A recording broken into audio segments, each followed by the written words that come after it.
لا حول ولا قوة إلا بالله العلي العظيم. أعوذ بالله السميع العليم من الشيطان اللعين الرجيم. بسم الله الرحمن الرحيم. الحمد لله الواحد الأحد الفرد الصمد الذي لم يلد ولم يولد ولم يكن له كفوا أحد. والصلاة والسلام والتحية والإكرام على البشير النذير السراج المنير الطور الطاهر الدر الفاخر العلم الظاهر المنصور المؤيد الرسول المسدد سيدنا ونبينا بالقاسم محمد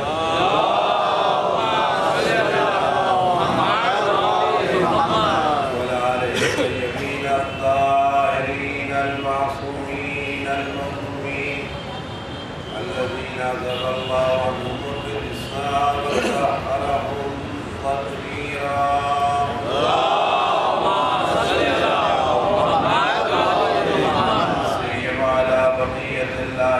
العالمين وخاطب أئمة المعصومين الكهف الأسيم وغياث المصبر المستقيم منجى الهاربين وعصمة المعتصمين أرواحنا وأرواح العالمين لتراهم محضرين فعجل الله تعالى فرجه الشريف.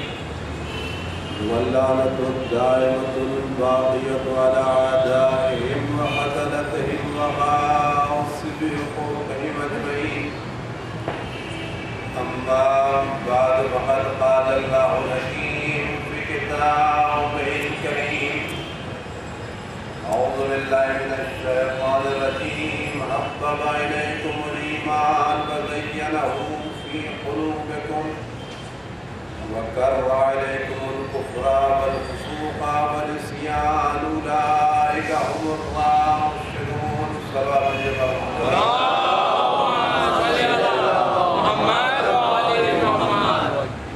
حیدر گرامی بات کو شروع کرنے سے پہلے اعلان سماعت کروا لیں تو اپنی مجلس کو شروع کریں. زیر پیلس کے لیے وہاں کی انجمن و کمیٹی کی طرف سے کیلنڈر شائع کیا گیا ہے. اس کی قیمت تو زیادہ ہے لیکن رعایتی ریٹ پر 50 روپے بک رہا ہے اور اس سے زیر پیلس کی مدد کی جائے گی.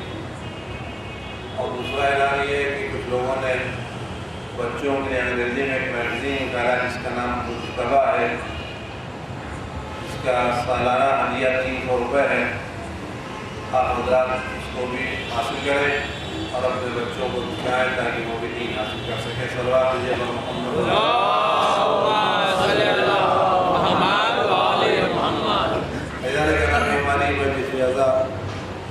خدا رسول کی بارگاہ میں قبولیت کا شرف حاصل کرے اور خدا بند عالم ہمیں شیطانی وسوسوں میں محفوظ رکھے اور توفیق دے کہ چند لمحے ہم خدا بند عالم کی مرضی کے مطابق بسر کر سکیں. خدا بند عالم ہمارے امام کی حضور میں تعریف فرمائے اور ہم لوگ کے غلاموں میں شمار فرمائے. اس کے لیے اپنے امام کی سلامتی سے دعا کرتے ہیں اور انہیں سے توفیق کی درخواست کرتے ہیں. اعوذ باللہ السمیع العلیم من الشیطان الرجیم. بسم اللہ الرحمن الرحیم. اللہم کن لولیک الحجۃ ابن الحسن صلواتک علیہ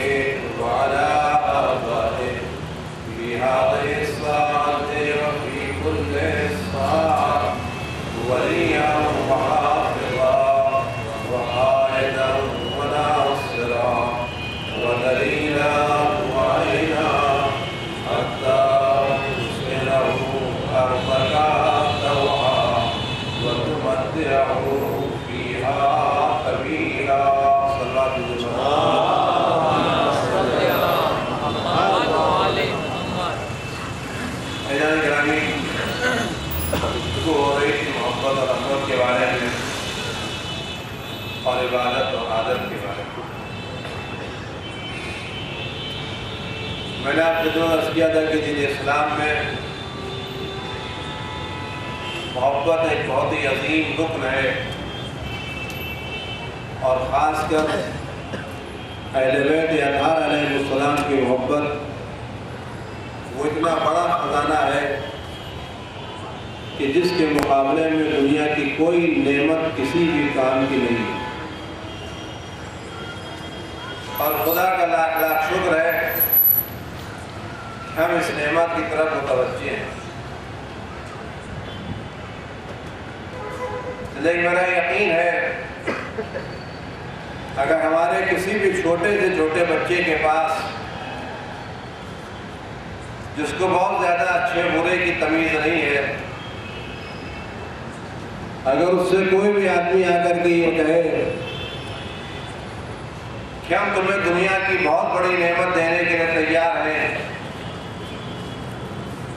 بڑا گھر دیں گے، بنگلہ دیں گے، فیکٹری دیں گے، مکان دیں گے، پیلس دیں گے، دنیا دیں گے، تم یہ چیزیں ہم سے لے لو اور اس کے مقابلے میں اہل بیت کی محبت ہمیں دے دو،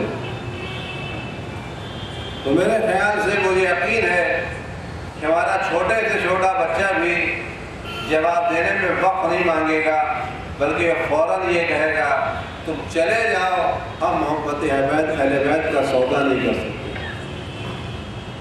اس لیے کہ یہ وہ نعمت ہے کہ جس کے مقابلے میں دنیا کی کوئی بھی نعمت کام نہیں آ سکتی۔ کیوں؟ اس کی ایک وجہ یہ ہے، کیونکہ بہت سی وجوہات ہیں، لیکن ایک وجہ یہ ہے کہ دنیا کی نعمت کتنی ہی بڑی کیوں نہ ہو،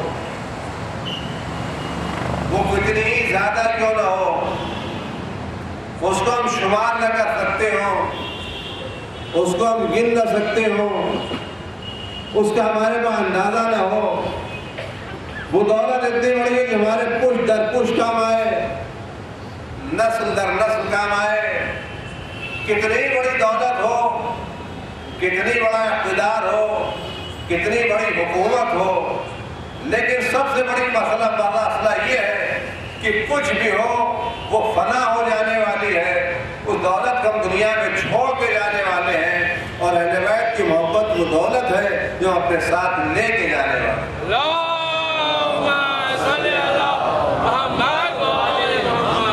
اور ظاہر سی بات ہے اگر مقابلہ کیا جائے اس چیز کا جو باقی رہنے والی ہے، اس چیز سے جو فنا ہونے والی ہے، تو باقی ہونے کے مقابلے میں فنا ہونے والی چیز کی حیثیت کچھ نہیں ہوتی۔ اسی لیے امام جعفر صادق علیہ السلام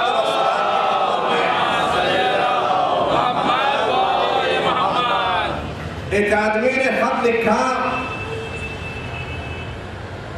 اور خط کے دوران یہ تذکرہ کیا کہ مولا میں غریب ہو گیا ہوں، میں فقیر ہوں، میرے پاس کھانے کو روٹی نہیں ہے، پہننے کے لیے کپڑا نہیں ہے، خرچ کرنے کے لیے پیسے نہیں ہیں، روز مرہ کے اخراجات کا کوئی ذریعہ میرے پاس نہیں ہے، لہذا میں غریب ہوں، کچھ بھی میرے پاس نہیں ہے، یعنی اتنے پیسے نہیں کہ میں ایک وقت کا کھانا کھا سکوں،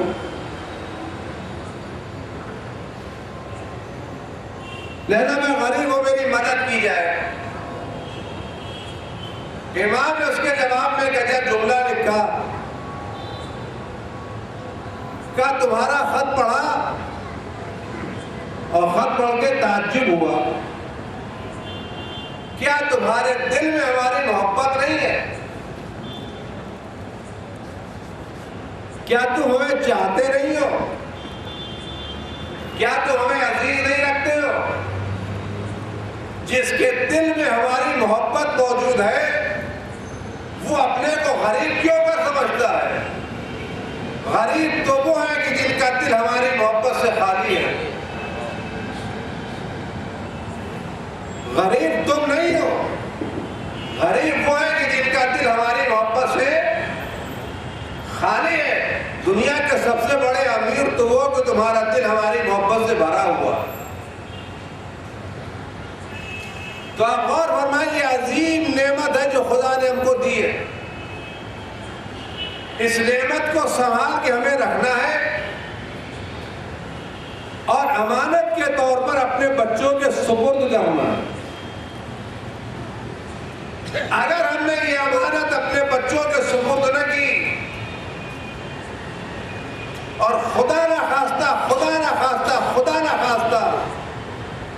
ہمارے بچوں کے دل میں یہ محبت ذرا بھی کم ہو گئی تو آپ یقین جانیے ہم سے بڑھ کے نقصان میں کوئی نہیں ہے. ہم نے اپنے بچے کو پڑھا کر کے MBA کرا دیا، اس کے اوپر لے گئے، ماسٹر سپر ماسٹر ڈگریاں دلا دی، کمپنی میں CEO بنا دیا، MD بنا دیا، سب کچھ بنا دیا. 2 4 10 گھر ہو گئے، 10 20 50 گاڑیاں ہو گئی، 50 100 نوکر ہو گئے، 2 4 کنٹیننٹ کا وہ مالک ہو گیا. یقین جانے اگر اس کے دل میں محبت اہل بیت کم ہے تو آپ نے اپنے بچے کے بعد وہ ظلم کیا ہے جس کی سزا آپ کو مل نہیں سکتی. اس لیے کہ آپ نے اس کو وہ دیا ہے جس کی کوئی حیثیت نہیں ہے اور وہ چھینا ہے جو قیامت میں کام آنے گا. لہذا میری والدین سے وہ حضرات جو میرے سامنے بیٹھے ہوئے ہیں اور وہ مائیں جن تک میری یہ آواز پہنچ رہی ہے، میں ان سے دستبستہ گزارش کروں گا کہ اللہ نے اگر آپ کو دولت اولاد دی ہے تو اس دولت اولاد کے دل کو اہل بیت کی محبت سے اتنا بھریے کہ اس کے دل میں اہل بیت کے علاوہ کسی دوسری محبت کی جگہ باقی نہ رہ جائے. یہ اتنا بڑا خزانہ ہوگا کہ آپ اس کو دے کر کے جائیں گے. اس سے بڑی کوئی نعمت آپ اپنی اولاد کو دے نہیں سکتے. لیکن یہ وہ نعمت ہے جس میں ہر مشکل کی کلید اور کنجی موجود ہے. ہر مسئلے کا حل اس محبت میں موجود ہے. اور آپ غور فرمائیں، ان محبتوں میں کبھی کبھی عقل انسانی حیران ہے.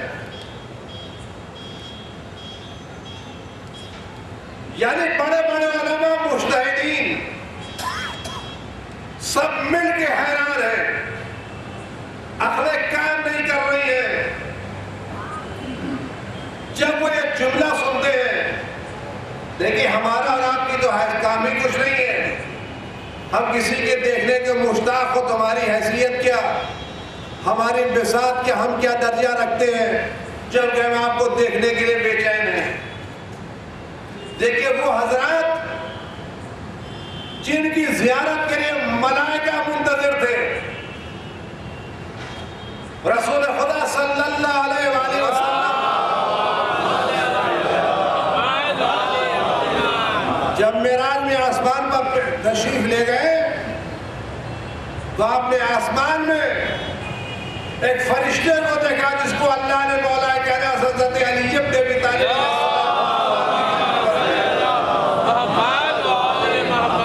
مولا کی شکل میں ایک فرشتہ آسمان پر رسول اللہ نے دیکھا.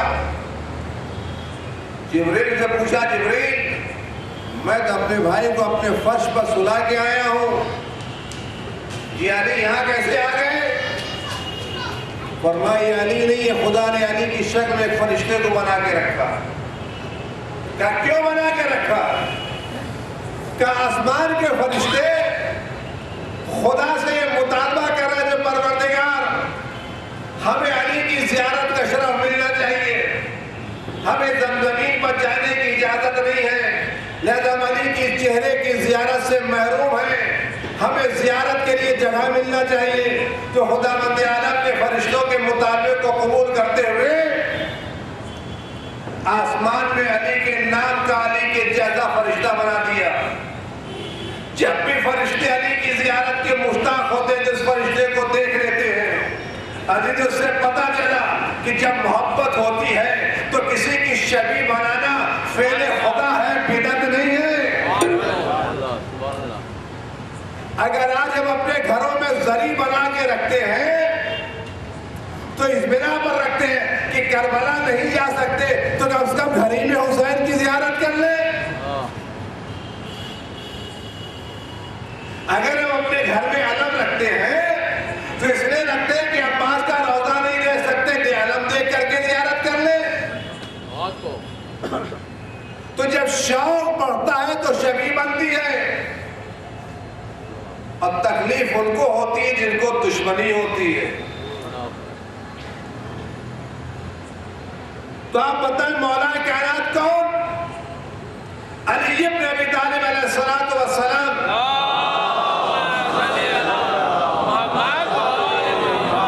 کی ذات وہ ہے کہ جس کی زیارت کے لیے فرشتے مشتاق ہیں.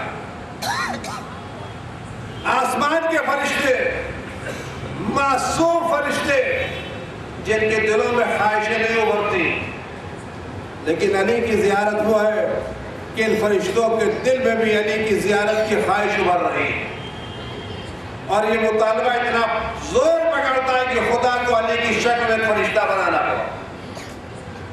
آپ سچ بتائیں کہ وہ علی کہ جس کی زیارت کے لیے آسمان کے فرشتے مشتاق ہوں، بے چین ہوں، اگر وہ علی کسی کی زیارت کے لیے مشتاق ہو، وہ علی آواز دے وا شوقا، تو وہ ذات کتنی عظیم ہوگی. فرشتے مولا کائنات علی ابن ابی طالب علیہ السلام کی زیارت کے مشتاق ہیں، اور مولا فرماتے ہیں کہ میں اپنے اس نسل کے آخری بیٹے مہدی کی زیارت کا مشتاق ہوں.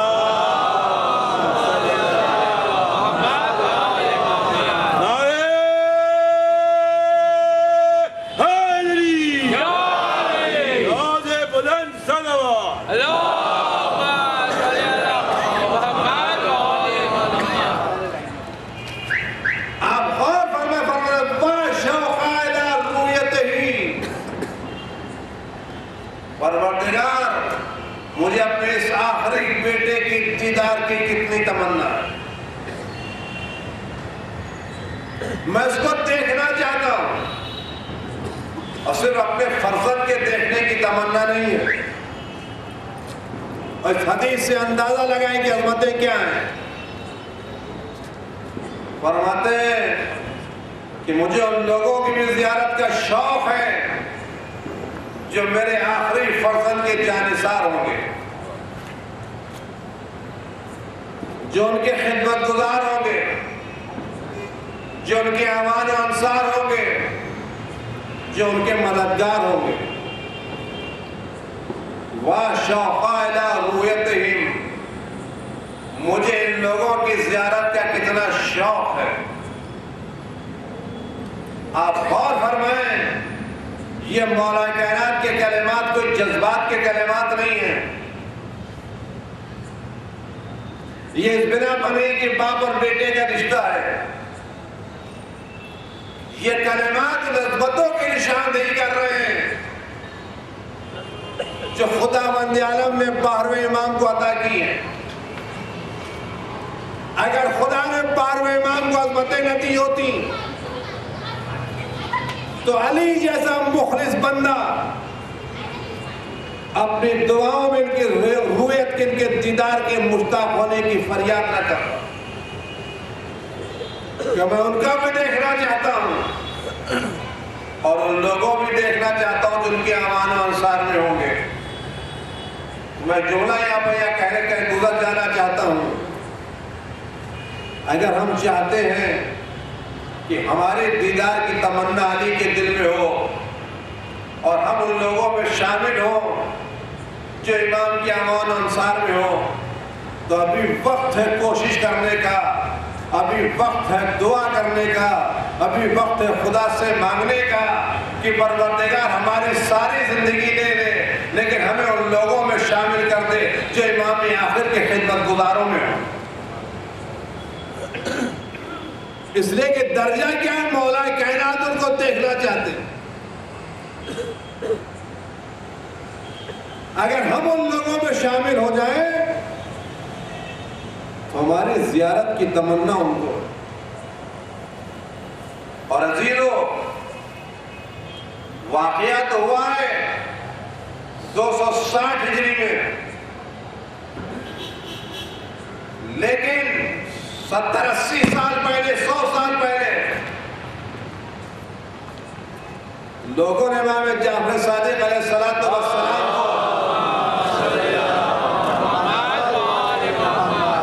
اس امام کی یاد میں تڑپتے دیکھا ہے.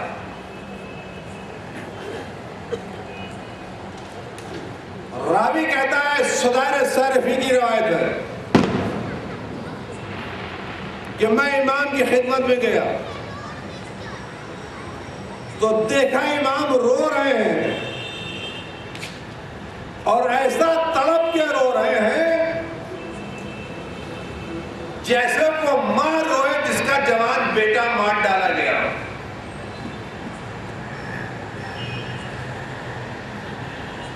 دیکھیے مولا وہ ہیں جو چھوٹی بڑی مصیبت پر نہیں روتے. یہ ہمارے طرح سے جذباتی افراد نہیں ہیں. یہ انہی مصیبتوں پر روتے ہیں جو مصیبت ہوتی ہے. میں ایک واقعہ نقل کر کے آپ کو اندازہ لگاؤں کہ امام کی نظر میں ایک مصیبت کیا ہے. راوی کہتا ہے کہ میں امام کی خدمت میں حاضر ہوا. امام دروازے پر کھڑے تھے. امام کے چہرے پر غم کے آثار تھے، پریشان تھے. میں نے پوچھا مولا آپ کیوں پریشان ہیں؟ آپ اتنا غمگین کیوں ہیں، غمزدہ کیوں ہیں؟ فرمانے لگے میرا ایک بچہ شدید بیمار ہے، سخت بیمار ہے. آج کی زمانے میں یہی ایمرجنسی میں ہے، بہت شدید بیمار ہے. لہذا میں اس کی بیماری سے پریشان ہوں. میں نے کہا خدا شفا دے. میں یہ کہہ کے چلا گیا. واپس آیا تو دیکھا امام کے چہرے پر وہ کرب نہیں تھا، وہ غم نہیں تھا، چہرے پر اطمینان تھا، سکون تھا. میں نے مولا سے پوچھا مولا الحمدللہ کیا بچے کو شفا مل گئی؟ لیکن آپ کے چہرے کا آرام بتا رہا ہے کہ بچہ شفا یاب ہو گیا. تو فرمانے لگے نہیں، بچے کا انتقال ہو گیا. آپ سچ بتائیں واقعی کتنا عجیب و غریب مرحلہ ہے. اگر یہ مسائل ہمارے ساتھ ہوتے تو فریاد بڑھ جاتی، رونا بڑھ جاتا، گریہ بڑھ جاتا. کہتا میں نے بچے کو امام کو دیکھا چہرے میں آرام ہے. پوچھا مولا شفا یاب ہو گیا؟ فرمانے لگے دنیا سے گزر گیا. میں نے عرض کی مولا جب میں جا رہا تھا بچہ بیمار تھا، پریشان تھے. مرنے کے بعد تو اور زیادہ پریشان ہو جانا چاہیے، آپ مطمئن کیوں ہیں؟ کہنے کہ ہم اہل بیت کو ہیں کہ جب بلا نازل ہونے والی ہوتی تو پریشان ہوتے ہیں، لیکن جب بلا نازل ہوتی ہے تو شکر خدا کا ادا کرتے ہیں. پروردگار تو نے ہمیں کے لائق سمجھا ہے تو تو نے یہ بلا ہم پر نازل کی ہے، ہم تیرا شکر ادا کر رہے ہیں، تو نے ہمارے درجات کو بڑھا دیا. آپ بتائیں وہ امام جو حکم خدا کے مطابق اپنے بچے کی موت پر مطمئن ہو جائے، اگر وہ امام کسی مسئلے پر بے چین نظر آئے تو آپ کو اندازہ لگ سکتا ہے یہ مسئلہ کتنا اہم ہے. اور روئے تو ایسے روئے جیسے وہ ماں روتی ہے جس کا جوان بیٹا مار ڈالا گیا. راوی کہتا میں نے مولا سے پوچھا مولا یہ آپ رو رہے ہیں، یہ فریاد کر رہے ہیں، خدا نہ خواستہ آپ کے گھر میں کسی کا انتقال ہو گیا ہے، کوئی بچہ مر گیا ہے، کوئی تکلیف ہو گئی ہے، کوئی مصیبت نازل ہو گئی ہے، کوئی بلا نازل ہو گئی ہے، یہ اتنا تڑپ کے آپ کیوں رو رہے ہیں؟ فرمایا نہیں نہ کسی بچے کے انتقال میں میرے گھر میں کوئی مصیبت آئی، مولا جب کوئی بچہ نہیں مرا، کوئی عزیز دنیا سے رخصت نہیں ہوا، تو آپ اتنا تڑپ کے کیوں رو رہے ہیں؟ یا کس کو یاد کر کے رو رہے ہیں؟ یا آپ اتنا بے چین کیوں ہیں؟ تو مولا فرمانے کہ سدیر، میں کتاب فاطمہ کا جفر جامعہ کا کو پلٹ رہا تھا، یا وقت نہیں ورنہ میں آپ سامنے عرض کرتا یہ کتاب مصحف فاطمہ کیا ہے، یہ جفر و جامعہ کیا ہے، یہ چیزیں امام کے پاس ہے کیا، یہ الگ تفصیلی گفتگو ہے، یہ کیا چیز ہے، یہ الگ مسئلہ ہے۔ کہ جب میں نے صفحہ پلٹا تو میں نے دیکھا اس میں میرے آخری فرزند کا تذکرہ ہے، غور سے سنیں گے، آخری فرزند کا تذکرہ ہے، اور فرزند کے تذکرے کے ساتھ ساتھ اس کی غیبت کا تذکرہ ہے۔ میں اس کی غیبت کو دیکھ کر کے، شیعوں کی حیرانی اور پریشانی کو دیکھ کر کے رو رہا ہوں، اور رونے کے جملے کیا تھے؟ سیدی غیبتوں کا نفت رقا دی،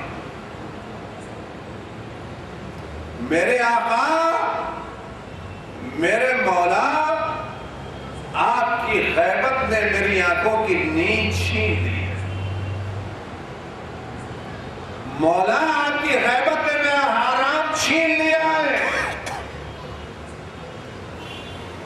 یہ امام وقت کسی کو سیدی کہہ کے خطاب کرے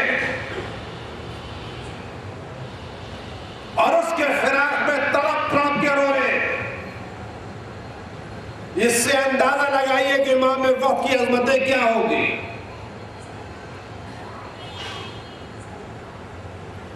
وہ امام جس کی زیارت کی تمنا مولا کائنات کو ہے، وہ امام جس کی غیبت کے فراق میں چھٹے امام معصوم آ رہے ہیں،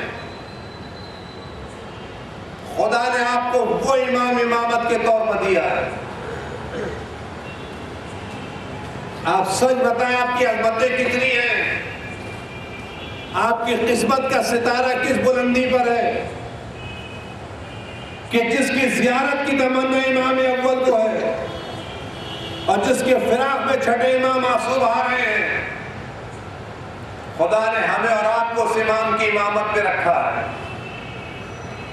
بس ہمارا فرض کیا بنتا ہے،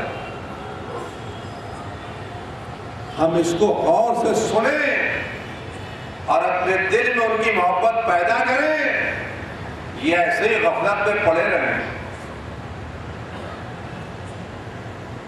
اگر ہم غفلت میں پڑے رہے تو آپ یقین جانیے بڑا نقصان ہوگا ہمارا۔ اور آپ غور فرمائیں کہ یہ امام آخر کی عظمتیں کیا ہیں۔ بخدا میں آپ سے سچ عرض کر رہا ہوں، ہماری سب کی عقلیں حیران ہیں امام وقت کو سمجھنے کی۔ رسول خدا صلی اللہ علیہ وآلہ وسلم کو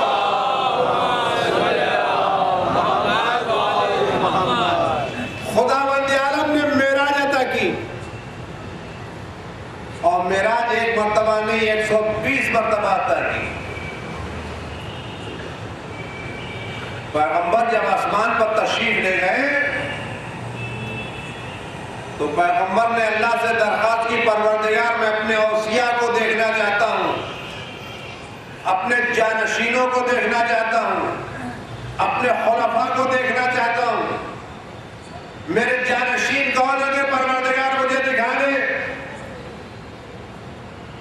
پروردگار نے آواز دی، اے میرے رسول، اگر تم اپنے جانشینوں کو دیکھنا چاہتے ہو تو عرش کے اوپر نظر کرو۔ آپ دیکھیں عظمتیں کیا ہیں، اے حبیب تم عرش کے اوپر نظر کرو۔ تو پیغمبر نے عرش پر نظر کی تو وہاں دیکھا 12 نور تھے، جو رکوع کی حالت میں تھے، ان نور میں ایک نور تھا جو سب سے زیادہ چمک رہا تھا، کأنہ کوكب دري، وہ ستارہ جو سب سے زیادہ چمک رہا۔ دیکھیے اندھیرے میں کسی شمع کا جلنا اور ہے، لیکن اگر کوئی شمع اتنی روشن ہو کہ دوپہر میں روشنی دے اور سورج کے مقابلے پر اس کی روشنی بڑھ جائے تو آپ کو اندازہ ہوگا یہ شمع کتنی اہمیت رکھتی ہے۔ معصوم کا گناہگاروں کی بد میں روشن ہونا اور ہے، لیکن معصوم کی بد میں کسی کا سب سے زیادہ روشن ہونا اور ہے۔ پیغمبر نے پوچھا پروردگار یہ کون ہے جسے میں قیام کی حالت میں دیکھ رہا ہوں، کھڑے میں دیکھ رہا ہوں؟ کأنہ کوكب دري، یہ سب سے زیادہ روشن ہے۔ آواز پیغام خدائی، پیغمبر یہ تمہاری نسل کا 12واں ہے، اس کا نام مہدی ہے۔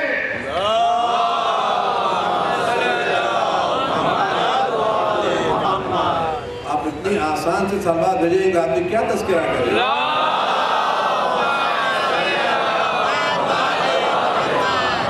آپ حضرت بلند آواز سے سلوات بھیجیں، بہت آگے چلے آئیں۔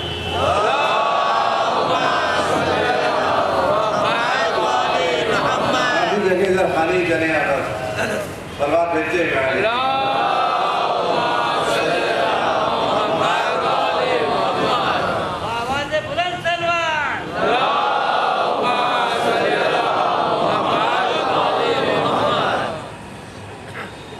تو کہا یہ سب سے زیادہ روشن ہے،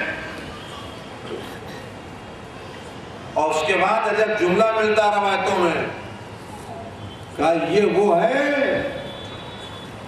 جس کے ذریعے میں حسین کے خون کا انتقام لوں گا، اس کو میں نے ذخیرہ کر کے رکھا ہے،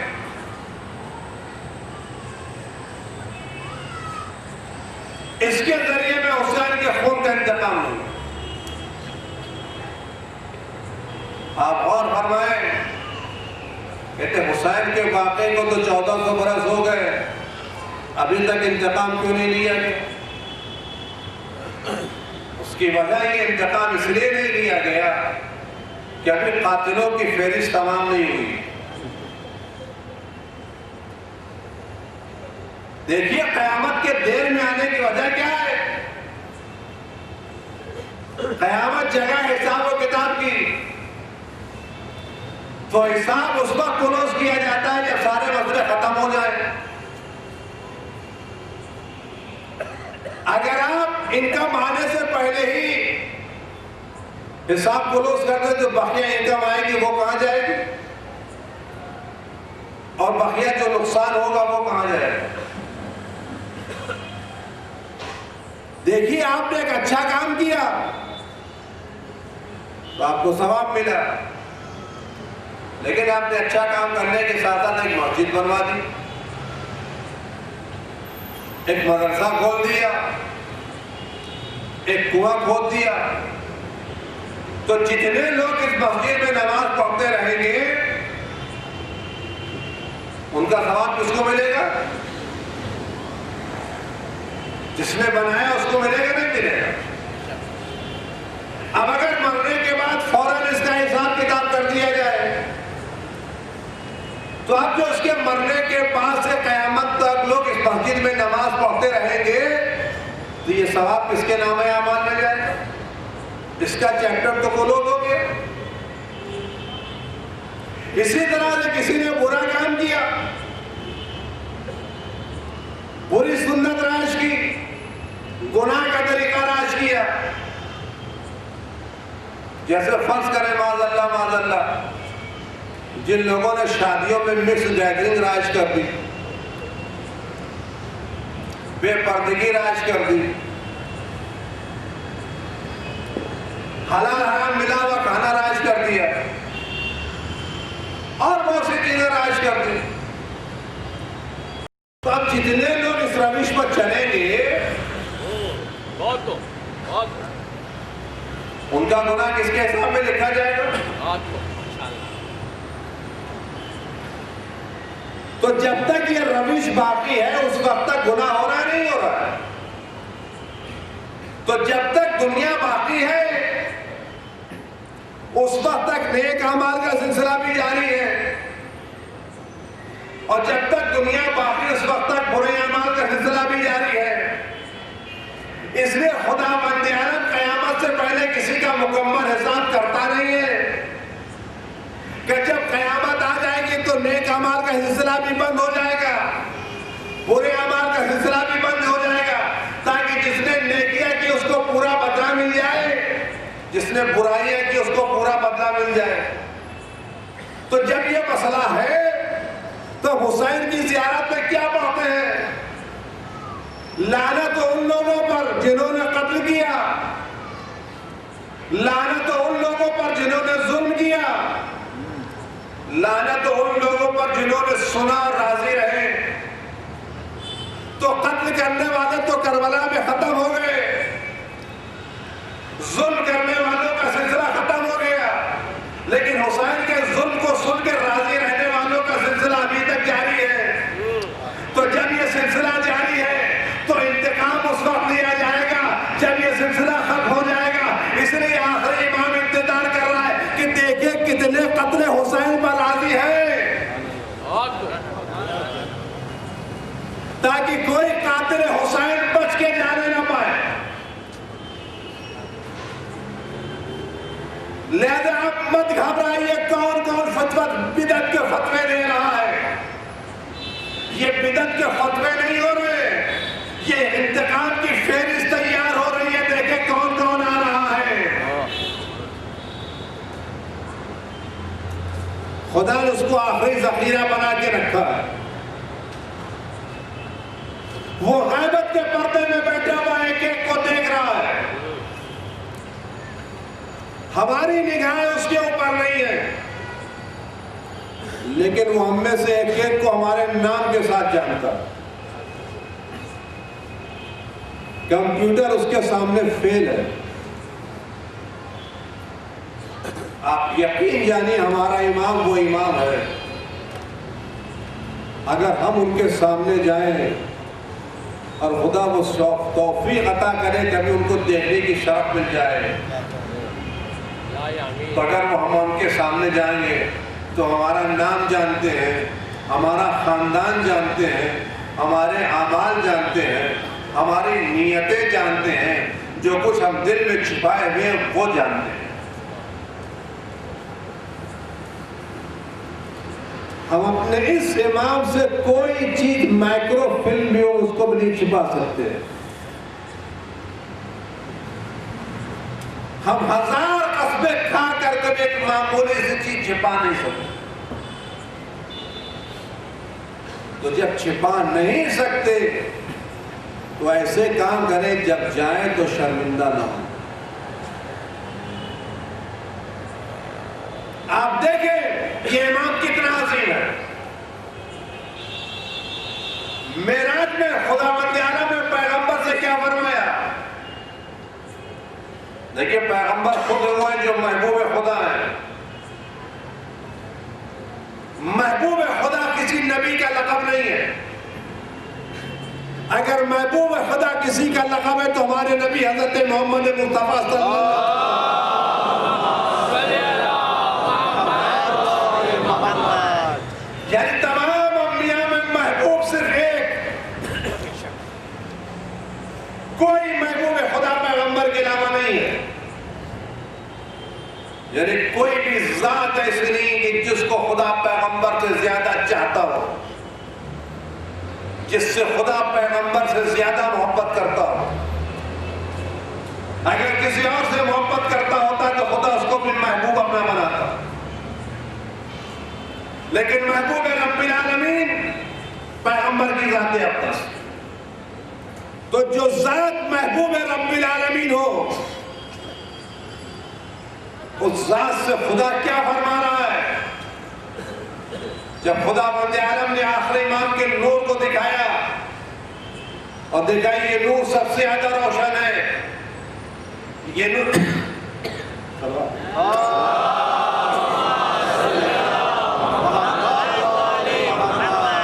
یہ نور سب سے زیادہ روشن ہے، سب سے زیادہ چمکدار ہے.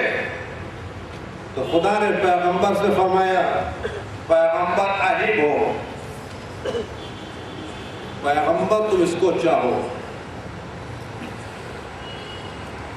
ایک ایک جملے پر غور کریں گے حدیث کے.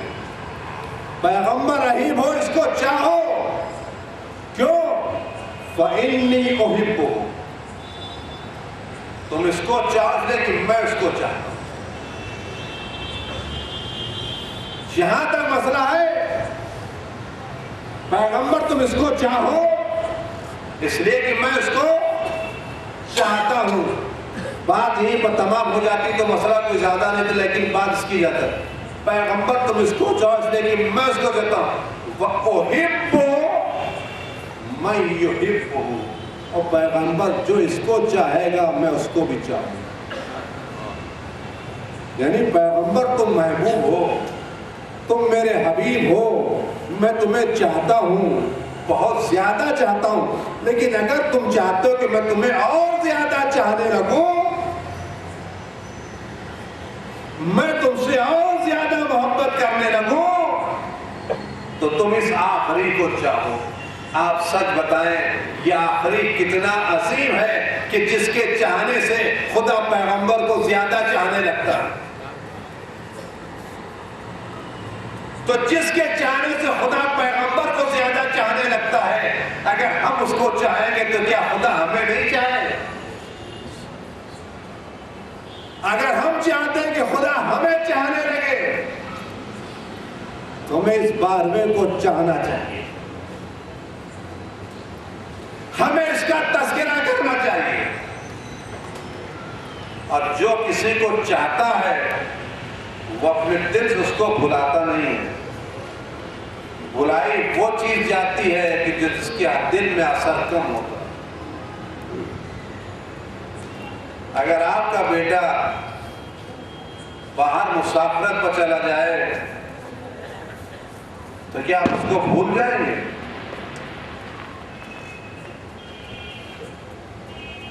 روزانہ یاد کریں گے؟ نہیں یاد کریں گے. اور جس کا تذکرہ روز ہوتا اس کی محبت تازہ رہتی.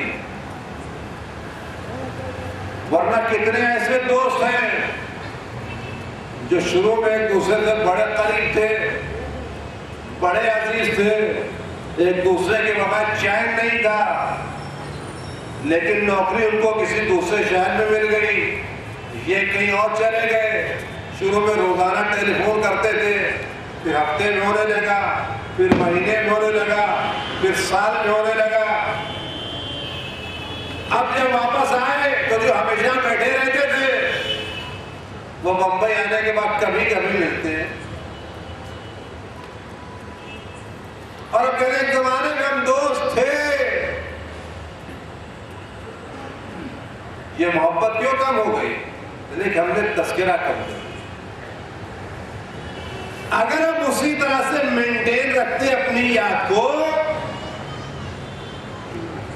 تو ہماری محبت ویسے ہی برقرار رکھتی. لہذا اگر ہم یہ چاہتے ہیں غیبت میں جانے والے امام کو محبت ہمارے دل میں تازہ رہے تو روزانہ اٹھ کے ان کو سلام کریں تاکہ ہمارا دل ان کے سلام سے شروع ہو اور ہمارے ذہن میں ان کی یاد تازہ رہے. اور محبت کا مسئلہ یہ ہے کہ آدمی چاہتا ہے تو محبت ایک طرفہ نہیں ہوتی، محبت دو طرفہ ہوتی ہے. جب ہم ان کو روزانہ چاہیں گے تو غیبت میں رہنے والا ہمیں بھی روزانہ چاہے گا. بس فرق یہ کہ ہم ان کو چاہیں گے تو اثر نہیں پڑے گا، لیکن اگر وہ ہمارے لیے دعا کریں گے تو ہماری دنیا بدل جائے گی. مسئلہ یہ نہیں کہ غریب بادشاہ کو چاہے، لیکن اگر بادشاہ غریب کو یاد کرے تو غریب کو بڑی ڈھارس ہوتی ہے کہ میری یاد بادشاہ کے دل میں. اور جب محبت ہوتی ہے تو یاد بھلائی نہیں جاتی، آدمی غافل نہیں ہوتا. اور جب محبت ہوتی ہے تو انسان اپنے محبوب کی سلامتی چاہتا ہے. کبھی نہیں چاہے گا میرے محبوب کو چھینک آئے, کبھی نہیں چاہے گا میرا محبوب بیمار پڑے, کبھی نہیں چاہے گا میرے محبوب کو کوئی تکلیف ہو. تو جو چاہے گا وہ سلامتی چاہے گا, اور جس کے دل میں سلامتی کی تمنا ہوگی وہ صدقہ نکالے گا. یہ صدقہ نکالنا اس بات کی دلیل نہیں ہے کہ ہمارا امام ہمارے صدقے کا محتاج ہے. نہیں, ہم صدقہ اس لیے نکالتے ہیں تاکہ یہ بتا سکیں مولا ہم آپ کو اپنے دلوں سے بھلائے نہیں. امام ہمارے صدقے کے محتاج نہیں ہے, صدقہ ہماری محبت کو تازہ رکھنے کی دلیل ہے. یہ احساس ہے کہ ان کی سلامتی کی بنا پر ہم قائم ہیں, یقیناً ہم کیا پوری کائنات ان کی بنا پر قائم ہے. ہم صدقہ ان کی سلامتی نہیں نکالتے, ہم صدقہ اپنے دل ان کی یاد کو تازہ رکھنے کے لیے نکالتے. اگر کوئی آدمی سفر پر چلا گیا ہے اور ماں روزانہ اس کی سلامتی کی دعا کرتی ہے, تو کیا سلامتی کی دعا کا مطلب یہ کہ بچہ بیمار ہے؟ یا ماں صدقہ نکالتی اس کا مطلب بچہ مریض ہے؟ دعا نہ مرض کی علامت ہے, صدقہ نہ مریض ہونے کی دلیل ہے. یہ دعا صدقہ محبت کی علامت ہے. تو اگر ہم چاہتے ہیں کہ ہمارے دل میں امام وقت کی محبت تازہ رہے تو روزانہ ان کی سلامتی کی دعا کریں اور روزانہ ان کی سلامتی کا صدقہ نکالیں.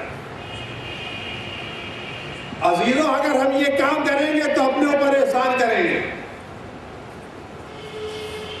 اور ہم ان کو یاد کریں گے تو وہ ہم کو یاد کریں گے, اور وہ ہم کو اتنا یاد کرتے ہیں جتنا ہم اپنے بچوں کو یاد نہیں کرتے. وہ اپنی نمازوں میں ہمارے لیے دعا کرتے ہیں, وہ اپنی نمازوں میں ہمارے لیے استغفار کرتے ہیں, وہ اپنی نمازوں میں ہاتھ اٹھا کر کے ہمارے لیے بلاؤں کو دور کرتے ہیں. وہ ہماری حفاظت کرتے تاکہ دشمن ہم پر حملہ نہ کر سکے. وہ خود فرماتے ہیں, دیکھو تمہاری کوئی بات ہم سے پوشیدہ نہیں ہے, تمہاری ایک ایک چیز کی خبر ہمیں ہے, ذرہ ذرہ ہمیں معلوم ہے تم کیا کر رہے ہو, اور جس چیز نے ہم کو تم سے دور کر دیا ہے, غور سے سنیں, امام کی فقرے میرے فقرے نہیں ہیں, جس چیز نے ہم کو تم سے دور کر دیا ہے وہ تمہاری طرف سے ملنے والی وہ خبریں ہیں جس کی ہمیں تم سے توقع نہیں تھی. یہ جو اعمال کے فرشتے تمہاری خبر ہمارے پاس لے کے آتے ہیں نا, ہم ان کو پڑھتے ہیں, اور جب تمہاری گناہیں دیکھتے ہیں تو تکلیف ہوتی ہے, تمہارے باہمی جھگڑے دیکھتے ہیں تو تکلیف ہوتی ہے, دین کے تعلق سے تمہاری دوری دیکھ کے ہمیں تکلیف ہوتی ہے, دین کی طرف سے تمہاری بے توجہی دیکھ کے ہمیں تکلیف ہوتی ہے.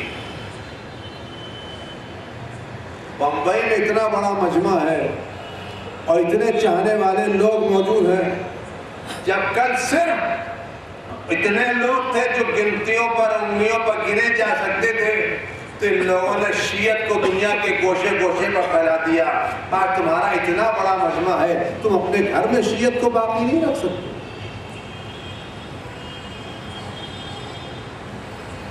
آج ہمارے پاس کیا ہے؟ میں زیادہ تفصیلات میں جانا نہیں چاہتا. عزیزوں, ہم اپنا جائزہ لیں تو ہم بہت عجیب جگہ پر کھڑے ہوئے ہیں. ہم دولت کے پیچھے دوڑ تو ضرور رہے ہیں, لیکن آج گورنمنٹ ہمارا کوئی حصہ نہیں ہے. وہ قوم جس کو خدا نے اہل بیت جیسا امام دیا ہے, وہ اپنی غفلتوں کی بنا پر حکمرانوں کے دروازے پر کھڑی ہوئی بھیک مانگ رہی ہے۔ میں اپنے جوانوں سے یہ جملہ عرض کروں گا اور دست بستہ گزارش کروں گا کہ اللہ نے آپ کو رہبر بنا کے پیدا کیا ہے۔ اللہ نے آپ جیسے بڑی قوم دنیا میں پیدا نہیں کی ہے۔ اللہ نے جو نعمتیں آپ کو دی وہ دنیا میں کسی کو نہیں دی ہیں۔ لاکھ تعصب صحیح،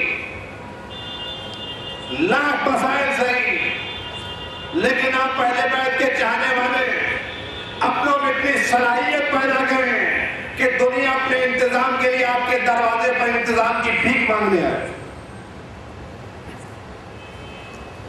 دیکھیے پیسہ ساری چیز نہیں ہے، پاور بھی کوئی چیز ہوتی ہے۔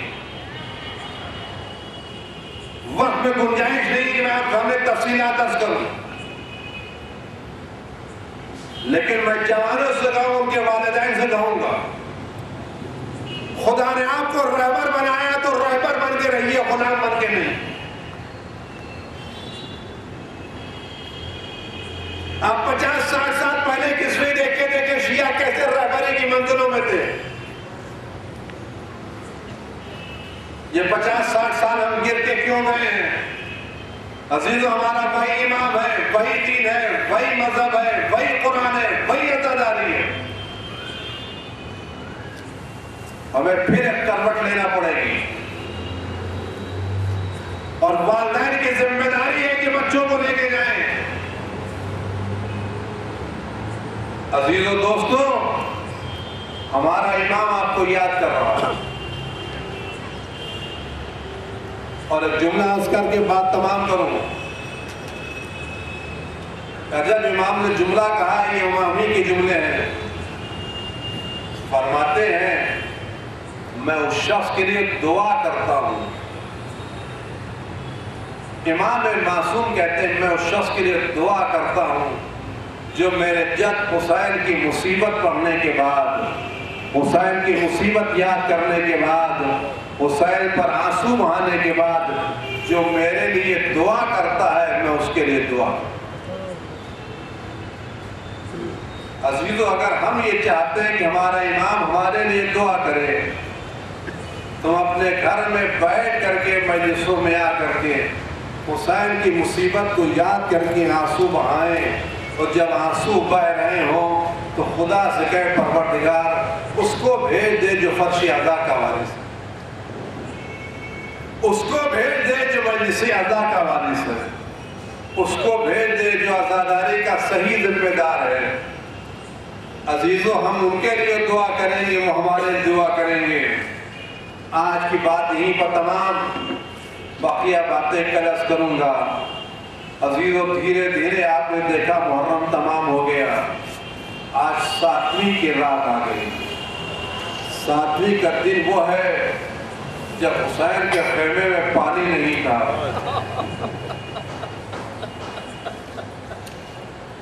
یہ وہ دن ہے جس میں خیام حسینی میں پانی نہیں تھا۔ 7ویں کی دن پانی بند ہونے کا دن نہیں ہے، پانی تمام ہونے کا دن ہے۔ لیکن 7ویں کو اتنا تھا کہ جس خیمے میں پانی رکھا جاتا تھا اس خیمے کی زمین میں نمی تھی۔ جن برتنوں میں پانی رکھا جاتا تھا وہ برتن تر تھے، جن مشکیزوں میں پانی رکھا جاتا تھا ان مشکیزوں میں نمی تھی۔ اسی لیے ملتا ہے جب بچے پیاس سے تڑپ کر کے ادھر ادھر جاتے تھے اور جب کہیں پانی نہیں ملتا تھا، چچا کے پاس پانی نہیں ملتا تھا، بابا کے پاس پانی نہیں ملتا تھا، آقا کے پاس پانی نہیں ملتا تھا، اماں کے پاس پانی نہیں ملتا تھا، پھوپھیوں کے پاس پاس پانی نہیں ملتا تھا تو چھوٹے چھوٹے بچے اس خیمے میں آتے تھے جہاں مشکیدہ رکھا ہوا تھا، اور جب جملہ ملتا ہے اپنے گریبان کو چاک کرتے تھے اور چھوٹے چھوٹے سینے ان زمین پر رکھ دیتے تھے، یا کبھی کبھی مشکیدے اٹھا کر کے اپنے منہ پر من لیتے تھے تاکہ تھوڑی سی تسلی تو ہو جائے، تھوڑی سی تسکین تو ہو جائے۔ لیکن عزیزوں جیسے جیسے دن گزرتے گئے زمین سوکھتی گئی، مشکیدیں خشک ہوتے گئے، لیکن بچوں کی پیاس بڑھتی گئی۔ عزاداروں مجھے تفصیلات میں نہیں جانا ہے، آج کی رات ہم یہاں جمع ہوئے ہیں حسن کے شہزادے کا ماتم کرنے کے لیے، حسن کے لال کا ماتم کرنے کے لیے، قاسم کا ماتم کرنے کے لیے۔ وہ قاسم جو اتنے کم سن تھے کہ جب گھوڑے پر بیٹھتے تھے تو پاؤں رکعت تک نہیں پہنچتے تھے، لیکن کمسنی ایک طرف اور امام وقت پر نصرت کا جذبہ ایک طرف۔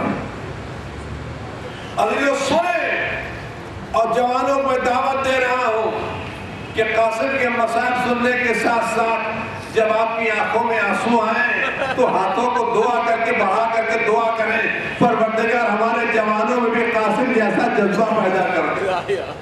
جس طرح سے قاسم نے اپنے امام وقت پر جان دی تھی، پروردگار ہمیں بھی اپنے امام وقت پر جان دینے کی وہی جذبات عطا کر دے۔ عزاداروں، قاسم امام حسین کے پاس آئے ہیں، اجازت مانگ رہے ہیں، امام اجازت نہیں دیتے۔ ایک وقت امام حسین نے پوچھا، یا بنیہ کیف الموت عندک، اے میرے لال تمہارے نزدیک موت کیسی ہے؟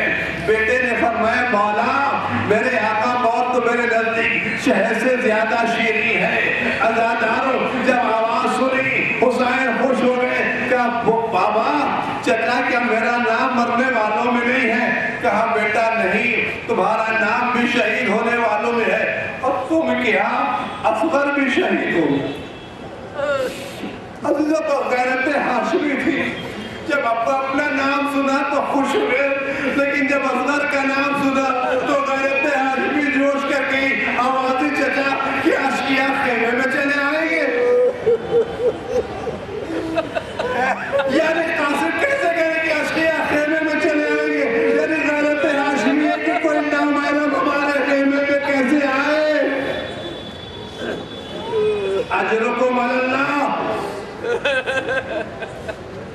قاسم اجازت مانگ رہے ہیں، حسین اجازت نہیں دیتے۔ ایک مرتبہ یہ لال آگے بڑھا، حسین کے ہاتھوں کو اپنے ہاتھوں میں لیا اور چوپ کے کہنے لگے، چچا مجھے مرنے کی اجازت دیجیے، چچا مجھے مرنے کی اجازت دے۔ حسین نے اپنے بیٹے کو دیکھا، ایک مرتبہ کلیجے سے لگایا، روایت کے جملے حسین نے قاسم کو لگا کے اتنا گریہ کیا کہ چچا بھتیجے روتے روتے زمین پر گر گئے۔ حسین بہت روئے قاسم کو کلیجے سے لگا کر کے، اور اس کے بعد جب مقتل میں بھیجنے لگے تو آواز دی، بیٹا جانے سے پہلے رک جاؤ، میں تمہارا گریبان چاک کر دوں تاکہ پتہ چلے کوئی یتیم جا رہا ہے۔ عزاداروں، آپ نے دنیا میں بہت سے لوگوں کو میدان میں جاتے ہوئے دیکھا ہوگا، لیکن جو بھی بہادر گیا ہے وہ سر پر خود پہن کے جاتا ہے، بدن پر سرہ لگا کے جاتا ہے۔ آپ نے کسی مجاہد کو ایک باریک کپڑا پہن کر کے میدان میں جاتے نہ دیکھا ہوگا، ایک باریک کرتا پہن کے میدان میں جاتے دیکھا۔ ارے جب قاسم چلے تو قاسم کے بدن پر ایک معمولی سا کرتا تھا، ایک باریک کرتا پہن کے حسن کا لال مقتل میں جا رہا ہے۔ بس ایک جملہ سنو اور پرسا دو امام حسن کو، امام زمانہ کو پرسا دو، خدا آپ کی آنکھوں کو سلامت رکھے، ان آنسوؤں کی قدر کریں، یہ آنسو آپ کی قبر کی روشنی کا سبب قرار پائیں گے۔ مقتل کا جملہ ہے، میں آپ سے کیا عرض کروں، قرافیوں نے، قاتلوں نے، ظالموں نے کیا جملہ لکھا ہے کہ جب جناب قاسم مقتل میں آئے، میدان میں آئے تو ظالم کہتے تھے کانو شقت و قمر،